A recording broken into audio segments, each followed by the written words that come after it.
సర్వాధికారియు నిరంతర స్తోత్రార్హుడైన దేవాది దేవునికి మన ద్వారా సకల పరిశుద్ధుల ద్వారా ఘనత మహిమ ప్రభావములు కలుగునుగాక.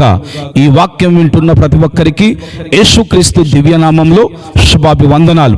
యెహోషువ గ్రంథము 7వ అధ్యాయము 9వ వచనంలో ఇలా రాయబడి ఉంది, కనానీయులను ఈ దేశ నివాసులందరూ విని మమ్మును చుట్టుకొని మా పేరు భూమి మీద ఉండకుండా తుడిచివేసిన ఎడల ఘనమైన నీ నామమును గురించి నువ్వేమి చేయుదు అని ప్రార్థింపగా, అపజయంలో యెహోషువ ప్రార్థన చేస్తున్నాడు.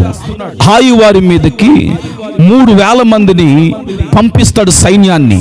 అయితే ఆ 3,000 మందిలో 36 చనిపోతారు. ఆ అపజయంలోని యెహోషువ నేల మీద సాష్టాంగపడి బట్టలు చింపుకొని ధూళి పూసుకొని ఎంతో విలపిస్తూ దేవుని సన్నిధిలో ప్రార్థన చేస్తాడు. ప్రార్థన చేసినప్పుడు దేవుడు అంటారు, యెహోషువ ఎందుకు నువ్వు అలా దుఃఖపడి ప్రార్థిస్తున్నావు? ఇదిగో మీ దగ్గర శపించబడినది ఒకటి ఉంది, అది తీసుకొని వచ్చి కాల్చివేయండి. ఆకాను దొంగలించి దాచిపెడతాడు. ఆ దాచిపెట్టిన దాన్ని అది శపితమైనది గనుక దేవుడు అంటాడు, దాన్ని కాల్చి బూడిద చేయండి. శపించబడినది మన దగ్గర ఉంటే, పాప సంబంధమైనది కీడు మన దగ్గర ఉంటే దేవుడు మన ప్రార్థన ఆలకించాడు. పాపం మనలో ఉన్నప్పుడు ప్రభువు మన ప్రార్థన ఆలకించాడు. అదే మన పాపం ఒప్పుకొని ప్రభు సన్నిధిలో మనం తగ్గించుకొని ప్రార్థన చేస్తే మన ప్రార్థన ఆలకించి జయమిస్తాడు. వెంటనే యెహోషువ ఆ శపితమైన దానిని రాళ్ళతో కొట్టి అగ్నితో కాల్చివేసి బూడిద చేసిన తర్వాత హాయి వారి మీద ఇశ్రాయేలు ప్రజలకి యెహోషువకు దేవుడు గొప్ప ఘన విజయం ఇస్తాడు. ప్రియమైన సహోదరి సహోదరులారా, అలాగే యెహోషువ గ్రంథము 10వ అధ్యాయము 12వ వచనంలో చూస్తే, యెహోవా ఇశ్రాయేలీయుల ఎదుట అమోరీయులను అప్పగించిన దినమున ఇశ్రాయేలీయులు వినుచు ఉండగా యెహోషువ యెహోవాకు ప్రార్థన చేసెను, సూర్యుడా నీవు గిబియోనులోను నిలువుము, చంద్రుడా నీవు ఆయలోను లోయలో నిలువుము. జనులు తమ శత్రువుల మీద పగ తీర్చుకునే వరకు సూర్యుడు నిలిచెను, చంద్రుడు ఆగెను. ప్రియమైన సహోదరి సహోదరులారా, ఇదిగో అమోరీయులతో ఇశ్రాయేలు ప్రజలు యుద్ధానికి వెళ్ళారు. అప్పుడు అక్కడ కూడా అపజయమే. ఈ సమయంలో ఏం చేయాలి అని యెహోషువ ఏం చేస్తున్నాడు తెలుసా? ఈ జయం పొందాలి, ఇంకా సమయం కావాలి, సూర్యుడు ఆగాలి, చంద్రుడు నిలిచిపోవాలి. ఈ సమయంలోని యెహోషువ దేవుని సన్నిధిలో ప్రార్థన చేస్తున్నాడు.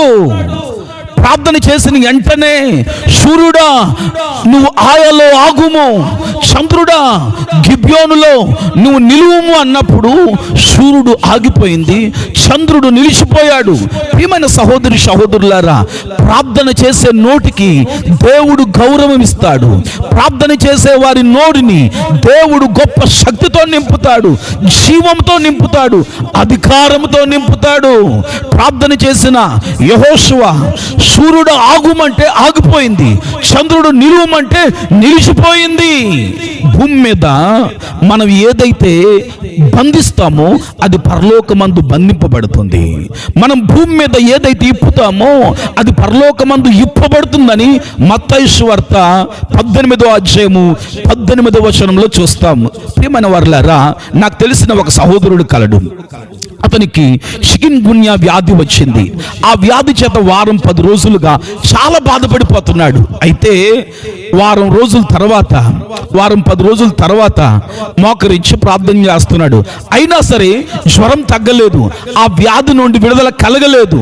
అయితే మరలా మోకరించి ప్రార్థన చేశాడు. ప్రార్థన చేస్తూ ఇదిగో నన్ను పట్టి పీడిస్తున్న వ్యాధి నన్ను విడిచి బయటకు పో అనగానే ఒళ్ళంతా చెమటలు వచ్చి ఒళ్ళంతా చల్లబడిపోయి ఆ వ్యాధి తొలగిపోయింది. అప్పుడు ఆ సహోదరుడు ప్రభువు నందు ఎంతో ఆనందించి దేవుని స్తుతించాడు. మనము భూమి మీద ప్రార్థన చేస్తున్నా ఆ ప్రార్థనను గొప్ప కార్యాలు చూడాలంటే, గొప్ప గొప్ప అద్భుతాలు చూడాలంటే దేవుడు మనకు అధికారం ఇచ్చాడు. ఆ అధికారాన్ని వినియోగించుకోవాలి. ఆ అధికారంతో మనం గద్దిస్తే కల్మసం లేకుండా, కపటం లేకుండా, పాపం మనలో ఉండకుండా పవిత్రంగా జీవిస్తూ నీతిమంతులుగా బ్రతుకుతూ యథార్థవంతులుగా దేవుని కొరకు నిలబడుతూ మనం ప్రార్థన చేసి ఆజ్ఞాపిస్తే ఆ ఆజ్ఞకు దేవుడు ఆమేన్ అంటాడు. ఆయన ఆమేన్ అనువాడు, మన ప్రార్థనకు జవాబిచ్చే దేవుడు. ప్రియమైన వారులారా, మరి యెహోషువ సూర్యుడా ఆగు అంటే సూర్యుడు ఆగిపోయింది, చంద్రుడా నిలువమంటే చంద్రుడు నిలిచిపోయాడు. అప్పుడు ఇశ్రాయేలు ప్రజలు జయం పొందే వరకు దేవుని కార్యాలు వారు చూడగలిగారు. ప్రార్థన మన పరిస్థితిని మార్చేస్తుంది. ప్రార్థన అంటే ఒక మంత్రం కాదు, దేవునితో సంభాషణ, దేవునితో మనం మాట్లాడడం. మన ప్రార్థన ఆయన వింటాడు. ఆయన పేరు ప్రార్థన ఆలకించే దేవుడు, ఆయనే నజరేయుడైన యేసు.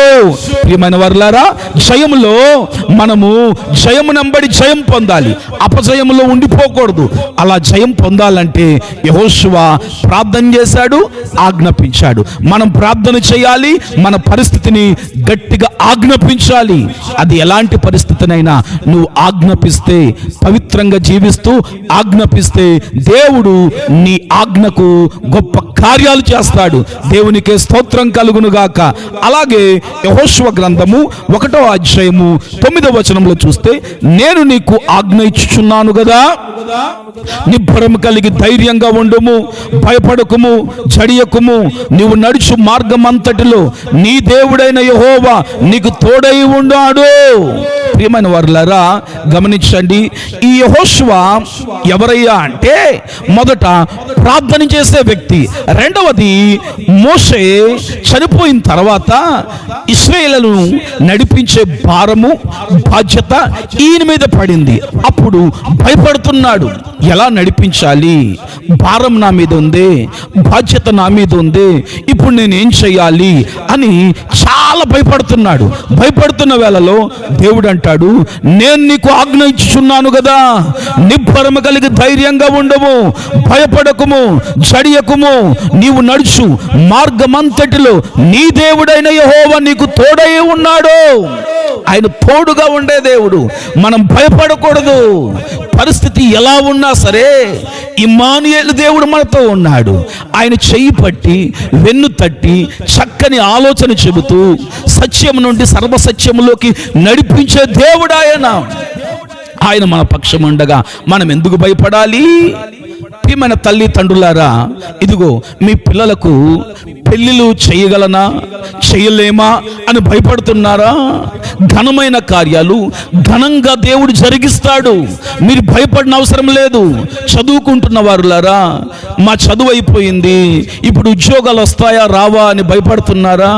దేవుడు నీకు శ్రేష్టమైనది, నాణ్యమైనది, ఏది ఉన్నతమైనదో, ఏది ఇస్తే నీకు బాగుంటుందో ఆ ఉద్యోగమే, ఆ పనే దేవుడు నీ చేతికి అనుగ్రహిస్తాడు.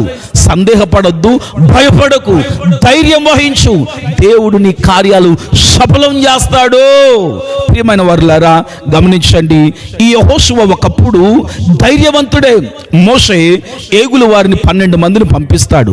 పంపించినప్పుడు 10 మంది భయపడతారు. అమ్మో, ఆ ప్రాంతము మనం స్వతంత్రించుకోలేము, అక్కడ ఉన్నవారు ఉన్నతమైన దేహం కలిగిన వారు, వారు గొప్పవారుగా ఉన్నారు, ఆ ప్రాంతాన్ని మనము స్వతంత్రించుకోలేమని అందరూ భయపడతారు. కానీ యెహోషువ, కాలేబు భయపడరండి, ధైర్యం వహించారు. అయితే దినాలు గడిచే కొలది భారం, బాధ్యత యెహోషువ మీద పడగానే ఇక్కడ భయపడుతున్నాడు. ఒక్కొక్క సందర్భాల్లో ఎంతటి వ్యక్తి అయినా సరే భయపడవలసిందే. కానీ ఈ భయం అనేది మనల్ని పట్టి పీడించి నిరాశలోకి నెట్టివేస్తుంది, సమస్యలోకి పడేస్తుంది. కానీ దేవుణ్ణి బట్టి మనము ధైర్యం వహిస్తే దేవుడు మన కార్యాలు సఫలపరుస్తాడు. దేవుని స్తోత్రం.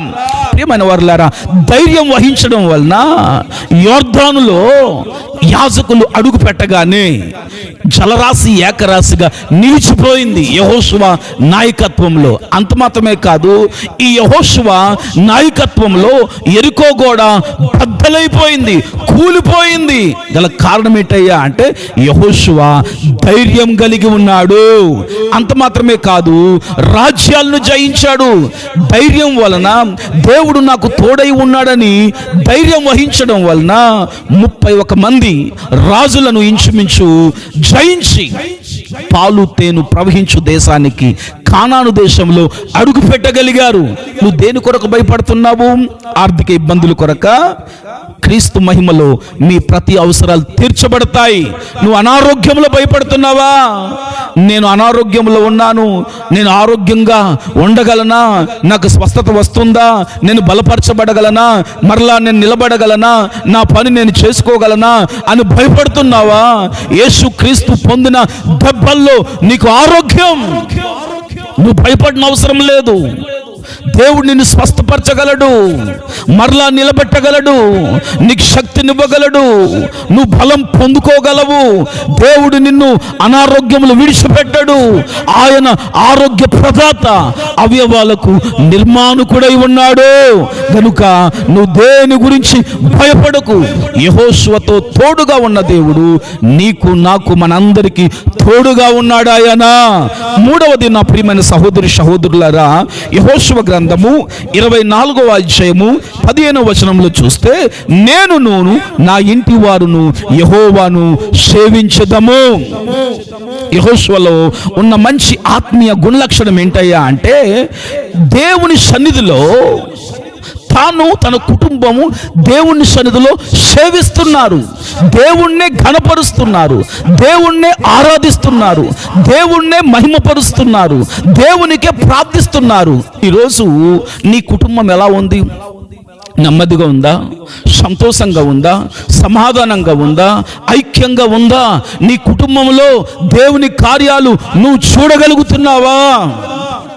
యెహోషువ తన కుటుంబంతో దేవుణ్ణి సేవిస్తున్నాడు.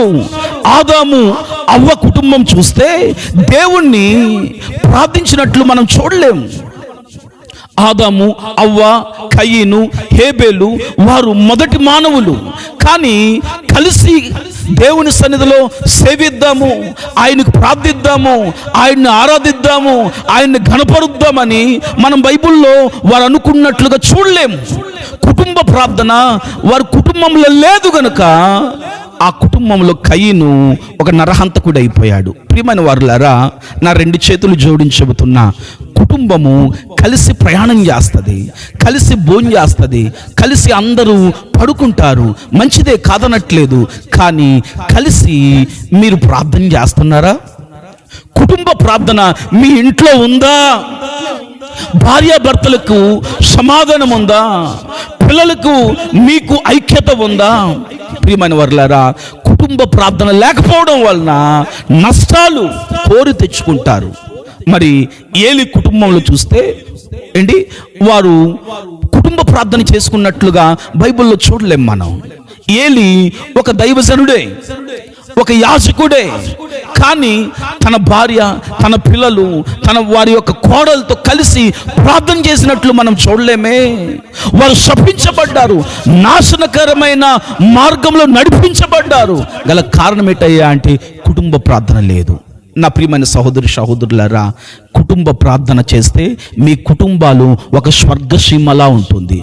మీ కుటుంబము కలిసి ప్రార్థన చేయడం వలన మీ కుటుంబంలో చిన్నపాటి పరలోకపు వాతావరణాన్ని మీరు చూడగలుగుతారు. ఈరోజు చాలా కుటుంబాల్లో సమాధానం లేకపోవడం కారణం ఏంటయ్యా అంటే, ఒకరికి పడకపోవడం గల కారణం ఏంటయ్యా అంటే కుటుంబ ప్రార్థన లేకపోవడమే. కానీ యెహోషువ కుటుంబం మాత్రం దేవుణ్ణి సేవిస్తున్నారు, దేవుణ్ణి ఘనపరుస్తున్నారు, దేవుణ్ణి మహిమపరుస్తున్నారు, దేవుణ్ణి ప్రార్థిస్తున్నారు. మరి నువ్వు ఈరోజు నీ కుటుంబంతో కలిసి ప్రార్థించడానికి ఒక తీర్మానం తీసుకో. యెహోషువ అంటున్నారు, మీరు ఎలాగైనా ఉండండి, కానీ నేను నా ఇంటి వారు యెహోవాను సేవిస్తామంటున్నారు. కుటుంబ ప్రార్థన ఉంటే సాతాను మీ కుటుంబంలోకి రాలేడు. దుష్ట శక్తుల ప్రభావము పనిచేయదు, మానవ తంత్రాలు పనిచేయవు, ఏ కీడు మీ గుడారంలో సమీపించదు. దేవుని కాపుదల మీ కుటుంబం మీద ఉంటుంది.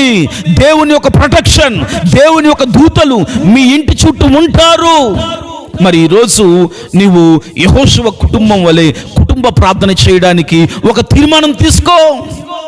నీ కుటుంబంలో నువ్వు సంతోషాన్ని చూస్తావు, నెమ్మదిని చూస్తావు, ఐక్యతను చూస్తావు, సమాధానాన్ని చూస్తావు. మీ కుటుంబంలో ఒకరి పట్ల ఒకరి ప్రేమ పెరుగుతుంది, ఒకరికంటే ఒకరు గొప్పవారుగా ఎంచుకోగలుగుతారు. సమాధానకరమైన పరిస్థితి నీ కుటుంబంలో ఏలుబడి చేస్తుంది. నా ప్రియమైన వారులారా, యెహోషువ ఎవరయ్యా అంటే కుటుంబ ప్రార్థన చేసేవాడు. కనుక మన కుటుంబాలు క్షేమంగా ఉండాలి, మన కుటుంబాలు దేవుని ఆశీర్వాదంతో నింపబడాలి, దేవుని యొక్క కార్యాలు మన కుటుంబాలు చూడాలి. ప్రియమైన వారులారా, యెహోషువ మొదటిగా ఆయన ప్రార్థన చేసే వ్యక్తిగా ఉన్నారు.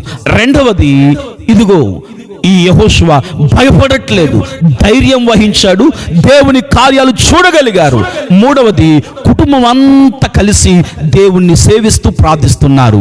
మరి ఈ రోజు నుండి యెహోషువలో ఉన్న ఈ ఆత్మీయతను నేర్చుకుందాం, అవలంబిద్దాం, వాక్యానుసారంగా జీవిద్దాం.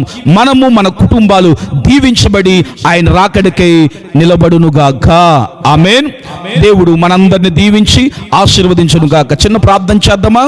ప్రియమైన తండ్రి, కుమార, పరిశుద్ధాత్మ దేవుడా, యెహోషువ వలె మేము ప్రార్థన చేయాలి. మా లోపం ఏదైనా ఉంటే ఒప్పుకొని విడిచిపెట్టి నీ కార్యాలు జయం పొందాలి. మేము అపజయము మేము చూడకూడదు.